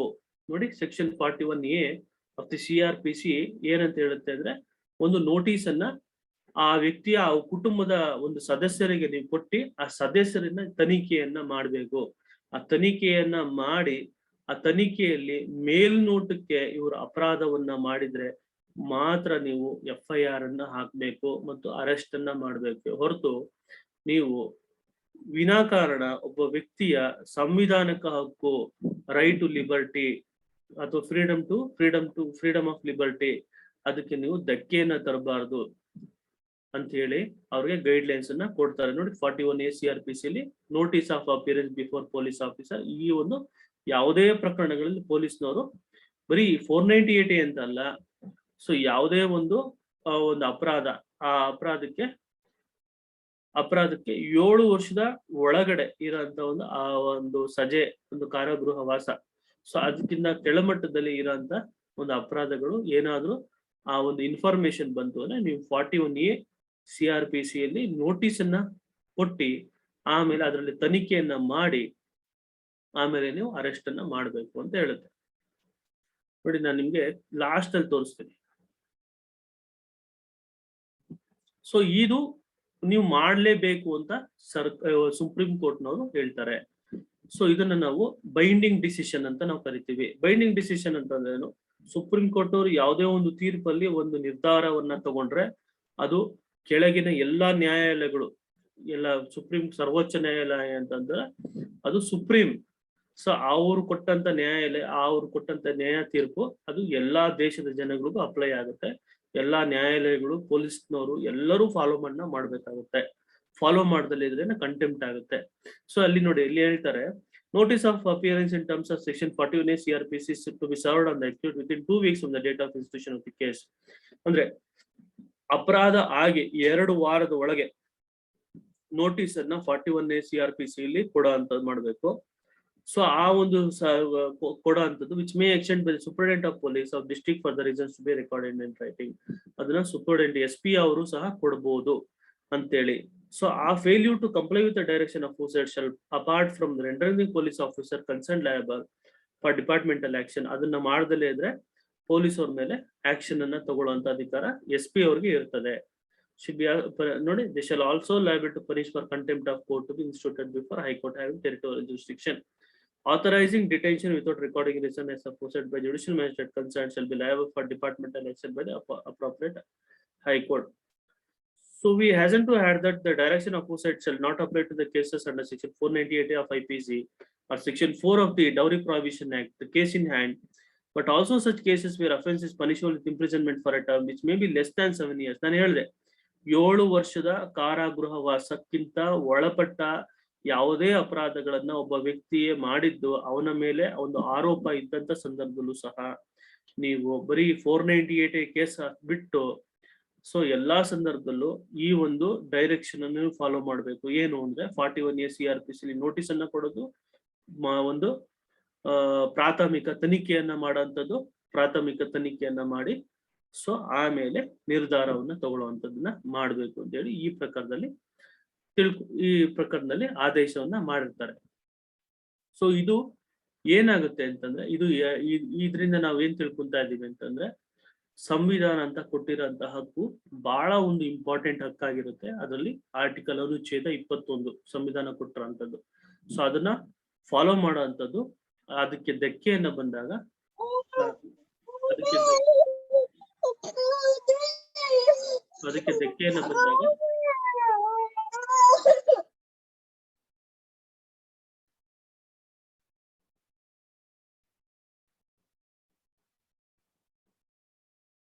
ಸಂವಿಧಾನ ಹಕ್ಕು ಅನುಚ್ಛೇದ 21ರಲ್ಲಿ ಕೊಟ್ಟಿರೋಂತ ಹಕ್ಕನ್ನ ಕಾಪಾಡೋಂಥದ್ದು. ಈಗ ನೀವು ನನಗೆ ಪ್ರಶ್ನೆಯನ್ನ ಮಾಡ್ಬೋದು, ಅಲ್ಲ ಸರ್, ಈಗ ನೀವ್ ಹೇಳ್ತಾ ಇದ್ರಿ ಸಂವಿಧಾನ ಹಕ್ಕು ಕೊಟ್ಟಿದೆ, ಅನುಚ್ಛೇದ 21ರಲ್ಲಿ ಜೀವಿಸುವಂತ ಹಕ್ಕು ಕೊಟ್ಟಿದೆ, ಅದೇ ನಿಟ್ಟಿನಲ್ಲಿ ಪೊಲೀಸ್ನವರು ಫಾಲ್ಸ್ ಕೇಸ್ಗಳನ್ನ ಮಾಡ್ತಾರೆ. ಈಗ ನನಗೆ ಒಂದು ಜಿನೈನ್ ಕೇಸ್ ಇದೆ, ನನಗೆ ನಿಜವಾಗ್ಲೂ ಅನ್ಯಾಯ ಆಗಿದೆ ಅಂತ ಸಂದರ್ಭದಲ್ಲಿ ಪೊಲೀಸ್ನವರು FIR ಮಾಡದರೆ ಪ್ರಾಥಮಿಕ ತನಿಖೆ ಮಾಡ್ಬೇಕಾ? ಪ್ರಾಥಮಿಕ ತನಿಖೆ ಅವಶ್ಯಕತೆ ಇದೆಯಾ, ಅಥವಾ ಮೊದ್ಲೇ FIR ಮಾಡ್ಬಿಟ್ಟು ಆಮೇಲೆ ತನಿಖೆ ಮಾಡೋದು ಸರಿನಾ? ಇಲ್ಲಿ ನ್ಯಾಯಾಲಯ ವ್ಯವಸ್ಥೆ ಅಂತ ಬಂದಾಗ ನ್ಯಾಯಾಲಯ ಎರಡೂ ಕಡೆ ಬ್ಯಾಲೆನ್ಸ್ ಅನ್ನ ಮಾಡ್ಬೇಕಾಗತ್ತೆ. ನಿಮ್ಗೆ ನ್ಯಾಯಾಲಯದ ತಕ್ಕಡಿ ಗೊತ್ತು, ನಿಮ್ಗೆ ನ್ಯಾಯಾಲಯದ ತಕ್ಕಡಿ ಈ ಎರಡೂ ರೀತಿಯಾದ ಬ್ಯಾಲೆನ್ಸ್ ಮಾಡುತ್ತೆ. ಇಲ್ಲಿ ಎರಡು ರೀತಿ ಬ್ಯಾಲೆನ್ಸ್ ಯಾರ್ಯಾರ್ದು ಮಾಡುತ್ತೆ ಅಂತಂದ್ರೆ, ನೋಡಿ, ಇಲ್ಲಿ ಒಬ್ಬ ಆರೋಪಿತನ ಒಂದು ಹಕ್ಕನ್ನು ಸಹ ಬ್ಯಾಲೆನ್ಸ್ ಅನ್ನ ಮಾಡ್ಬೇಕಾಗುತ್ತೆ ನ್ಯಾಯಾಲಯ. ಅದೇ ರೀತಿಯಲ್ಲಿ ಒಬ್ಬ ಅನ್ಯಾಯಕ್ಕೆ ಒಳಗಾಗಿರೋವನ್ನ ಒಂದು ಹಕ್ಕನ್ನು ಸಹ ಬ್ಯಾಲೆನ್ಸ್ ಮಾಡ್ಬೇಕಾಗುತ್ತೆ. Right of the accused, right of the complainant, or the right of the aggrieved party, right of the injured person ಅಂತ ಹೇಳಿ. ಹುಟ್ಟೇಶ್ ಲಂಬಾನಿ ಅವರು ಮತ್ತು ಇಲ್ಲಿ ವಸಂತ್ ಅಂತ ನಾವು ತಗೊಂಡಾಗ, ಹುಟ್ಟೇಶ್ ಲಂಬಾನಿ ಅವ್ರಿಗೆ ವಸಂತ್ ಅನ್ನೋರು ಹಲ್ಲೆಯನ್ನ ಮಾಡಿರ್ತಾರೆ. ಸೊ ಹಲ್ಲೆಯನ್ನ ಮಾಡಿ ತಲೆಯಲ್ಲಿ ರಕ್ತ ಬರ್ತಾ ಇರ್ತದೆ, ತಲೆ ಹೋಳಾಗಿರುತ್ತೆ, ತಲೆ ಹೋಳಾಗಿದ್ದು ತಲೆಯಲ್ಲಿ ಗಾಯ ಆಗಿದ್ದು ರಕ್ತಸ್ರಾವ ಆಗ್ತಾ ಇರುತ್ತೆ. ರಕ್ತಸ್ರಾವ ಆಯ್ತಾ ಇದ್ದಾಗ ಸೊ ಹೋಗಿ ಹುಟ್ಟೇಶ್ ಲಂಬಾನಿ ಅವರು ಕಂಪ್ಲೇಂಟ್ ಅನ್ನ ಕೊಡ್ತಾರೆ. ಸೊ ಕಂಪ್ಲೇಂಟ್ ಅನ್ನ ಕೊಟ್ಟಾಗ ಪೊಲೀಸ್ನವರು ಈ Arnesh Kumar versus state of Bihar ಆದೇಶದ ಮೇಲೆ FIR ಅನ್ನ ಲಾಡ್ಜ್ ಮಾಡದಲ್ಲೇ ಅವ್ರನ್ನ ತನಿಖೆಗೆ ಒಳಪಡಿಸಿದ್ರೆ ಅವಾಗ ಹುಟ್ಟೇಶ್ ಲಂಬಾನಿ ಅವರಿಗೆ ಒಂದು ಅನುಮಾನ ಬರುತ್ತದೆ, ಪೊಲೀಸ್ನವರು ಏನಾದ್ರು ಹಣವನ್ನ ಆಮಿಷದ ಮೇಲೆ ಯಾಕೆ FIR ಮಾಡ್ತಾ ಇಲ್ಲ, ಈ ಪ್ರಕರಣ ಮೇಲ್ನೋಟದಲ್ಲಿ ಕಾಣ್ತಾ ಇದೆಯಲ್ಲ, ರಕ್ತ ಬರ್ತಾ ಇದೆಯಲ್ಲ. ಸೊ ಅಂತ ಸಂದರ್ಭದಲ್ಲಿ ಏನ್ ಮಾಡ್ಬೋದು ಅಂದಾಗ ಸಹ ಸುಪ್ರೀಂ ಕೋರ್ಟ್ನವರು ಏನಂತ ಹೇಳ್ತಾರೆ ಅಂದ್ರೆ, ಒಂದು ಪ್ರಕರಣವನ್ನ ತಮ್ಮ ಮುಂದೆ ನಾನು ತೋರಿಸ್ತೀನಿ.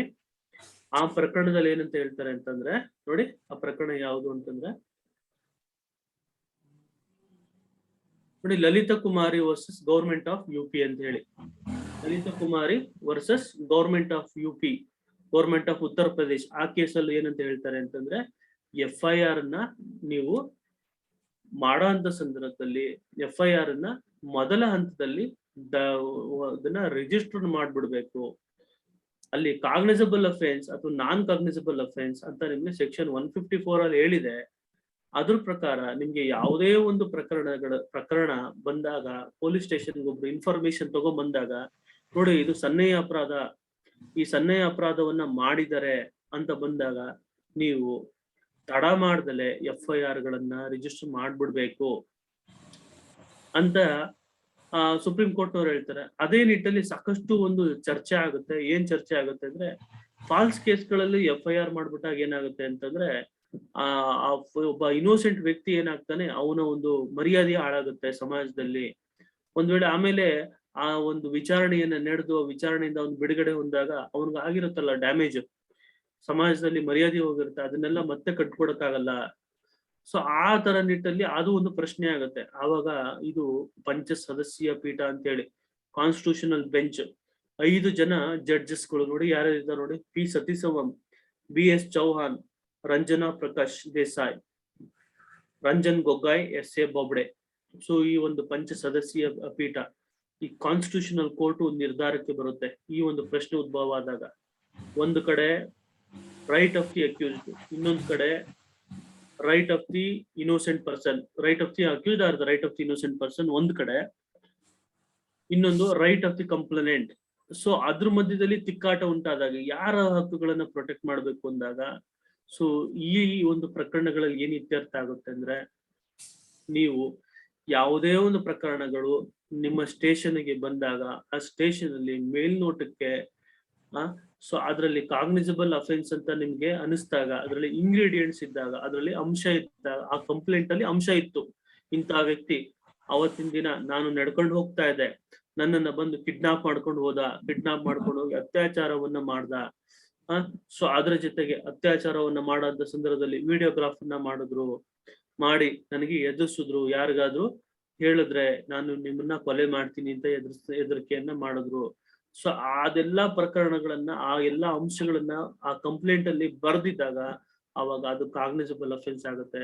ಅಂತ ಕಾಗ್ನಿಸಬಲ್ ಅಫೆನ್ಸ್ ಮೇಲ್ನೋಟಕ್ಕೆ ಇನ್ಫಾರ್ಮೇಶನ್ ಬಂದಾಗ ಇಮಿಡಿಯೇಟ್ ಆಗಿ FIR ಅನ್ನ ಮಾಡಬೇಕು. ಒಂದು ವೇಳೆ ಸುಳ್ಳಾಗಿದ್ರೆ ಕಾನೂನಲ್ಲಿ ಬೇರೆ ಬೇರೆ ಒಂದು ಪ್ರಾವಿಷನ್ ಅಡಿಯಲ್ಲಿ ಸೊ ಅದಕ್ಕೆ ಅವರು ಆ FIR ನ ಕ್ವಾಶ್ ಮಾಡ್ಕೊಳ್ಳೋಂತ ಅಧಿಕಾರ ಇರುತ್ತೆ.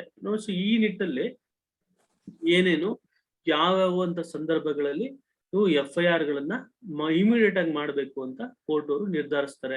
ಯಾವ ಒಂದು ಸಂದರ್ಭದಲ್ಲಿ ಇಮಿಡಿಯೇಟ್ ಆಗಿ FIR ಮಾಡೋದ್ ಬೇಡ, ತನಿಖೆಯನ್ನ ಮಾಡ್ಬೇಕು ಅಂತ ಸಹ ಈ ಒಂದು ಪ್ರಕರಣದಲ್ಲಿ ಡಿಸ್ಕಸ್ ಅನ್ನ ಮಾಡ್ತಾರೆ. ಯಾವ ಒಂದು ಪ್ರಕರಣಗಳು ಡಿಸ್ಕಸ್ ಮಾಡ್ತಾರೆ ಅಂತಂದ್ರೆ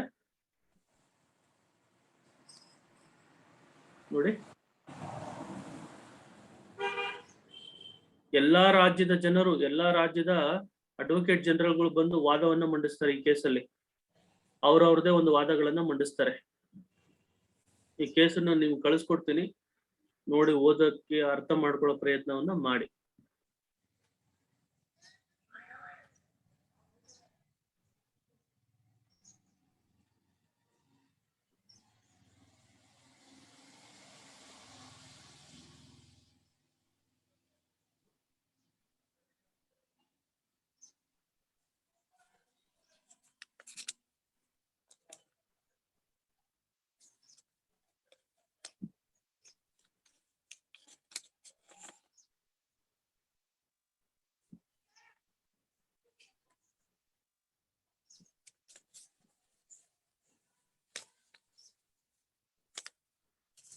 ನೋಡಿ ಇಲ್ಲಿ ಒಂದು ಪದವನ್ನು ಉಪಯೋಗಿಸಿದ್ದಾರೆ. ಇಟ್ ಈಸ್ ಟ್ರೂ ದಟ್, ನೋಡಿ ಪ್ಯಾರಾ 105 ಪ್ಯಾರಾದಲ್ಲಿ ಏನಂತ ಹೇಳಿದ್ದಾರೆ ಅಂದ್ರೆ, it is true that the delicate balance has to be maintain between the interest of the society and protecting the liberty of an individual ಅಂತ ಹೇಳ್ತಾರೆ. ಬ್ಯಾಲೆನ್ಸ್ ನ ಮಾಡುವಂತದ್ದು ಒಂದು ಸೊಸೈಟಿ. ನಾನು ಹೇಳಿದೆ ನಿಮ್ಗೆ, ಒಂದು ಅಪರಾಧ ಆಯ್ತು ಅಂತಂದ್ರೆ ಆ ಅಪರಾಧ ಆ ವ್ಯಕ್ತಿಗೆ ಮಾತ್ರ ಸೀಮಿಸಿರಲ್ಲ, ಇಡೀ ಸಮಾಜಕ್ಕೆ ಸೀಮಿಸಿರುತ್ತೆ ಅಂತ ಹೇಳಿ. ಸೊ ಅಂತ ಸಂದರ್ಭದಲ್ಲಿ ಆ ವ್ಯಕ್ತಿಯ ಒಂದು ಏನು ಸಂವಿಧಾನಿಕ ಹಕ್ಕು ಮತ್ತು ಸಮಾಜದ ಹಕ್ಕನ್ನು ಸಹ ಮೇಂಟೈನ್ ಮಾಡಬೇಕಾಗುತ್ತೆ. As already discussed above, there are already sufficient safeguards provided in the code which duly protect the liberty of an individual in case of registration of false FIR. At the same time, section 154 was drafted, keep in mind the interest of the victim and the society. Therefore, we are of a cogent view that mandatory registration of FIRs under section 154 of the code will not be contravention of article 21. So article 21 of the constitution ಏನ್ ಹೇಳುತ್ತೆ, freedom of liberty ಹೇಳುತ್ತೆ. So freedom of liberty ಅದು FIR ಮಾಡಿದ ತಕ್ಷಣ ಆ ಲಿಬರ್ಟಿಗೆ ಧಕ್ಕೆ ಆದಂಗಲ್ಲ ಅಂತ ಈ ಒಂದು ತೀರ್ಪಿನಲ್ಲಿ ಹೇಳಿದ್ದಾರೆ ಅವರು. As purported by various council exceptions ಅಂತ ಹೇಳಿದ್ದಾರೆ. ಸೊ ಈ ಪ್ರಕರಣಗಳಲ್ಲಿ ಯಾವ್ಯಾವುದು ಎಕ್ಸೆಪ್ಷನ್ಸ್ ಅಂತಂದಾಗ ಮೆಡಿಕಲ್ ನೆಗ್ಲಿಜೆನ್ಸ್ ಕೇಸ್ಗಳಲ್ಲಿ, ಮೆಡಿಕಲ್ ನೆಗ್ಲಿಜೆನ್ಸ್ ಕೇಸ್ಗಳಂತಂದ್ರೆ ಡಾಕ್ಟರ್ ಮತ್ತು ಪೇಷಂಟ್ ಮಧ್ಯದಲ್ಲಿ ಏನಾದ್ರು ಅವಘಡ ಆದಂತ ಸಂದರ್ಭದಲ್ಲಿ FIR ಗಳನ್ನ ಮಾಡಿದ್ರೆ ಮೂಲ ಒಂದು ತನಿಖೆಯನ್ನ ಮಾಡಿ ಸೊ ಆಮೇಲೆ FIR ಗಳನ್ನ ಮಾಡೋ ಅಂತದ್ದು ಮಾಡ್ಬೇಕು. ಸೊ ಹಾಗೆ ಕನ್ಕ್ಲೂಷನ್ ಕೊಟ್ಟಿದ್ದಾರೆ ಏನಂತಂದ್ರೆ ನೋಡಿ, ಕನ್ಕ್ಲೂಷನ್ ಅನ್ನ ಕೊಟ್ಟಿದ್ದಾರೆ. ಏನ್ ಕನ್ಕ್ಲೂಷನ್ ಕೊಟ್ಟಿದ್ದಾರೆ ಅಂತಂದ್ರೆ registration of FIR is mandatory under section 151. Sir voice ಸ್ಪಷ್ಟವಾಗಿ ಇಲ್ಲ ಸರ್. ನೋಡಿ, ರಿಜಿಸ್ಟ್ರೇಷನ್ ಆಫ್ FIR ಮ್ಯಾಂಡೇಟರಿ ಕೇಳಿಸ್ತಾ ಇದೆಯಾ? ಕೇಳ್ತಾ ಇದೆ ಸರ್. ನೋಡಿ, registration of FIR mandatory 154 section ಅಲ್ಲಿ information discloses commission of cognizable offence ಅಂದ್ರೆ ಕಾಗ್ನಿಸಬಲ್ ಅಫೆನ್ಸ್ ಕಂಪ್ಲೇಂಟ್ ಏನಾದ್ರು ಬಂದಾಗ FIR ಮ್ಯಾಂಡೇಟರಿಯನ್ನ ಮಾಡ್ಬೇಕು ಅಂತ ಹೇಳಿ, ಅಲ್ಲಿ ಯಾವುದೇ ಒಂದು ಮೂಲ ತನಿಖೆ ಮಾಡೋ ಅವಶ್ಯಕತೆ ಇಲ್ಲ ಅಂತ ಹೇಳಿ. ಆದ್ರೆ ನೋಡಿ, if the information receive does not disclose a cognizable offence but indicates the necessity of enquiry, a preliminary enquiry may be conducted only to ascertain whether cognizable offence is disclosed or not. ಅಂದ್ರೆ preliminary enquiry ಯಾವಾಗ ಅವಶ್ಯಕತೆ ಇದೆ ಅಂತ ಪೊಲೀಸ್ನವರಿಗೆ ಅನಿಸುತ್ತೆ ಅಂತ ಸಂದರ್ಭದಲ್ಲಿ ಮಾತ್ರ preliminary ಎಂಕ್ವೈರಿಯನ್ನ ಮಾಡಿ FIR ಅನ್ನ ಮಾಡಿ ಅಂತ ಹೇಳ್ತಾರೆ. If the inquiry discloses commission of cognizable offense, FIR must be registered. In cases where a preliminary inquiry ends in closing the complaint, a copy of the entry of such closure must be supplied to the first information. ಈ FIR ಹಾಕಿದ್ಮೇಲೆ ತನಿಖೆಯನ್ನ ಮಾಡ್ತಾರೆ. ತನಿಖೆಯನ್ನ ಮಾಡಾದ್ಮೇಲೆ report ಗಳನ್ನ court ನವರಿಗೆ ಕೊಡ್ಬೇಕಾಗತ್ತೆ. ಯಾವ section ಅಡಿಯಲ್ಲಿ ಅಂದ್ರೆ section 173 of CRPC ಅಡಿಯಲ್ಲಿ. ಅದನ್ನ ನಾವು ಜನರಲ್ ಭಾಷೆಯಲ್ಲಿ ಚಾರ್ಜ್ ಶೀಟ್ ಅಂತ ನಾವು ಕರಿತೀವಿ. ಒಂದ್ ವೇಳೆ ಆ ಎವಿಡೆನ್ಸ್ ಸಿಗ್ದಲೆ ಇದು ಫಾಲ್ಸ್ ಕೇಸ್ ಅಂತ ಅಂದಾಗ ಪೊಲೀಸ್ನವ್ರು ಏನ್ ಮಾಡ್ತಾರೆ, ಬಿ ರಿಪೋರ್ಟ್ ಅನ್ನ ಹಾಕಿ ಅದನ್ನ ಕ್ಲೋಸ್ ಮಾಡೋಂಥದ್ದನ್ನ ಮಾಡ್ಬೇಕು ಅಂತ ಹೇಳಿ ಈ ತೀರ್ಪಲ್ಲೂ ಸಹ ಹೇಳ್ತಾರೆ. ಆಮೇಲೆ ನೋಡಿ, ಇಲ್ಲಿ ಹೇಳ್ತಾರೆ as to what type in which cases preliminary is considered to be, it will depend upon the facts and circumstances of each case, the category of cases in which preliminary inquiry may be made or as under ಅಂತ ಹೇಳಿ. ಅಂದ್ರೆ ಇಲ್ಲಿ ಕೆಲವೊಂದು ಪ್ರಕರಣಗಳಲ್ಲಿ ಮಾತ್ರ preliminary ಎಂಕ್ವೈರಿನ ಮಾಡ್ಬೇಕು. ಮಿಕ್ಕಿದ ಎಲ್ಲಾ ಪ್ರಕರಣಗಳಲ್ಲಿ ಮೇಲ್ನೋಟಕ್ಕೆ ಅಪರಾಧವನ್ನ, ದೊಡ್ಡ ಪ್ರಮಾಣದ ಅಪರಾಧವನ್ನ ಮಾಡಿದ್ದಾರೆ ಅಂತ ಅಂದಾಗ ನೀವು FIR ಅನ್ನ ಮಾಡಿ ಅಂತ ಹೇಳಿ ಒಂದು ನಿರ್ದೇಶನವನ್ನ ಕೋರ್ಟ್ನವ್ರು ಕೊಟ್ಟಿದ್ದಾರೆ. ಯಾವ ಒಂದು ಪ್ರಕರಣಗಳಲ್ಲಿ ಅಂದ್ರೆ ಕೌಟುಂಬಿಕ ಕಲಹಗಳು, ಫ್ಯಾಮಿಲಿ ಡಿಸ್ಪ್ಯೂಟ್ ಗಳಲ್ಲಿ, ಮೆಟ್ರಿಮೋನಿಯಲ್ ಡಿಸ್ಪ್ಯೂಟ್, ವೈವಾಹಿಕ ವಿಚಾರವಾಗಿ ಒಂದು ಕಂಪ್ಲೇಂಟ್ ಗಳನ್ನ ಬಂದಾಗ ಎಂಕ್ವೈರಿಯನ್ನ ಮಾಡಿ. ಕಮರ್ಷಿಯಲ್ ಅಫೆನ್ಸಸ್ ಅಂತ ಹೇಳಿ ಸಾಲ ಈಸ್ಕೊಂಡಿರ್ತಾರೆ, ಸಾಲವನ್ನ ಕೊಟ್ಟಿರಲ್ಲ, ಆ ಸಾಲ ಕೊಟ್ಟಿಲ್ದಕ್ಕೆ ಹೋಗ್ಬಿಟ್ಟು ನೀವು ನೋಡದ್ಬಿಟ್ಟ ಅಂತ ಹೇಳಿ ಹೋಗಿ ಕಂಪ್ಲೇಂಟ್ ಅನ್ನ ಕೊಡುವಂತದ್ದು. ಅಂತ ಸಂದರ್ಭದಲ್ಲಿ ಎಂಕ್ವೈರಿಯನ್ನ ಮಾಡಿ. Medical negligence cases, medical negligence ಅಂದ್ರೆ ಸೊ ಡಾಕ್ಟರು ಯಾವುದೋ ಒಂದು ತಪ್ಪು ಒಂದು ನಿರ್ಧಾರ ತಗೊಂಡು ಯಾವುದೇ ಒಂದು ತಪ್ಪು ಒಂದು ಚಿಕಿತ್ಸಾ ಕ್ರಮವನ್ನ ಅನುಸರಿಸಿದಾಗ ಸೊ ಅವನ ಮೇಲೆ ಹೋಗಿ ಕಂಪ್ಲೇಂಟ್ ಅನ್ನ ಕೊಟ್ಟಾಗ ಅಂತ ಸಂದರ್ಭದಲ್ಲಿ ಸಹ ತನಿಖೆಯನ್ನ ಮಾಡ್ಬೇಕು. ಕರಪ್ಷನ್ ಕೇಸಸ್ ಅಲ್ಲೂ ಸಹ ನೀವು ಫಾಲ್ಸ್ ಕೇಸಸ್ ಅನ್ನ ಕೊಡುವಂತದ್ದು. ಒಬ್ಬನ್ ಕಂಡ್ರೆ ಇನ್ನೊಬ್ಬನ್ಗೆ ಆಗಲ್ಲ, ಹಂಗಾಗಿ ಅವನು ಹೋಗ್ಬಿಟ್ಟು ಕಂಪ್ಲೇಂಟ್ ಅನ್ನ ಕೊಟ್ಟಿರ್ತಾನೆ, ಲಂಚವನ್ನ ಸ್ವೀಕಾರ ಮಾಡಿದ್ದ ಅಂತ ಸಂದರ್ಭದಲ್ಲಿ ತನಿಖೆಯನ್ನ ಮಾಡಿ ಆಮೇಲೆ ನೀವು FIR ಗಳನ್ನ ಮಾಡ್ಬೇಕು. ಇಷ್ಟು ಪ್ರಕರಣಗಳು ವೈವಾಹಿಕ, commercial offences, medical negligence cases, commercial corruption cases. So ಆವತ್ತು cases where there is an abnormal delay latches in initiating criminal prosecution or 3 months delay in reporting the matter without satisfactory explain the reason. ಅಂದ್ರೆ 3 ತಿಂಗಳ ಆದ್ಮೇಲೆ ಏನು ಅಪರಾಧ ಆಗಿ 3 ತಿಂಗಳ ಆದ್ಮೇಲೆ ಹೋಗಿ ಕಂಪ್ಲೇಂಟ್ ಅನ್ನ ಕೊಡಕ್ಕಂತ ಒಂದು ಸಂದರ್ಭದಲ್ಲೂ ಸಹ ಎಂಕ್ವೈರಿಯನ್ನ ಮಾಡಿ ನೀವು FIR ಅನ್ನ ದರ್ಜ್ ಮಾಡ್ಬೇಕು, FIR ಅನ್ನ ರಿಜಿಸ್ಟರ್ ಮಾಡ್ಬೇಕು ಅಂತ ಈ ಒಂದು ತೀರ್ಪಿನಲ್ಲಿ ಉಲ್ಲೇಖಿಸುತ್ತೆ. ಸುಪ್ರೀಂ ಕೋರ್ಟ್ನವರು ಒಂದು ನಿರ್ಧಾರಕ್ಕೆ ಬರ್ತಾರೆ. ಈ ಮಿಕ್ಕಿದ ಎಲ್ಲಾ ಪ್ರಕರಣಗಳಲ್ಲಿ FIR ನ ಮ್ಯಾಂಡೇಟರಿ ಮಾಡ್ಬೇಕು ಅಂತ ಹೇಳಿ ಈ ಒಂದು ತೀರ್ಮಾನವನ್ನು ತಗೊಂಡು ಸಂವಿಧಾನಿಕ ಹಕ್ಕು ಹಾಗೂ ಒಂದು ಅಪರಾಧದಿಂದ ಒಬ್ಬ ವ್ಯಕ್ತಿ ಅನ್ಯಾಯಕ್ಕೆ ಒಳಗಾಗಿರಂತ ಅವನ ಹಕ್ಕನ್ನು ಸಹ ಪ್ರೊಟೆಕ್ಟ್ ಮಾಡೋ ಒಂದು ನಿಟ್ಟಲ್ಲಿ ಸಂವಿಧಾನ ಹಕ್ಕುಗಳನ್ನು ರಕ್ಷಣೆಯನ್ನ ಮಾಡಿರ್ತಾರೆ. ಮತ್ತು ಏನು ಒಬ್ಬ ವ್ಯಕ್ತಿಯ ಏನು ಅಪರಾಧವನ್ನ ಮಾಡಿ ಅಪರಾಧಕ್ಕೆ ದಿಂದ ನೊಂದಿ ಅನ್ಯಾಯಕ್ಕೆ ಒಳಗಾಗಿರೋ ಅವನ ಹಕ್ಕನ್ನು ಸಹ ಪ್ರೊಟೆಕ್ಟ್ ಅನ್ನ ಮಾಡೋ ಕೆಲಸ ನ್ಯಾಯಾಲಯ ತೀರ್ಮಾನ ಮಾಡಿರುತ್ತೆ. ಸೊ ಇದು FIR and constitutional principles. So ಇವತ್ತಿನ ತರಗತಿಗಳಲ್ಲಿ ನಾವು FIR ಬಗ್ಗೆ ತಿಳ್ಕೊಂಡ್ವಿ. FIR ಅಲ್ಲಿ ಸಂವಿಧಾನಕ ಹಕ್ಕುಗಳನ್ನು ರಕ್ಷಣೆ ಮಾಡುವಂತದ್ದು ಸಹ ನಾವು ತಿಳ್ಕೊಂಡ್ವಿ. ಈ ಪ್ರಕರಣಗಳಲ್ಲಿ ನಾವು ಏನು ಸರ್ವೋಚ್ಚ ನ್ಯಾಯಾಲಯವು ಸಹ ಏನು ನಿರ್ಧಾರ ನಿಲುವನ್ನು ತಗೊಂಡಿದೆ ಅನ್ನೋದ್ರ ಬಗ್ಗೆ ನಾನು ತಿಳಿಸ್ಕೊಟ್ಟಿದ್ದೀನಿ.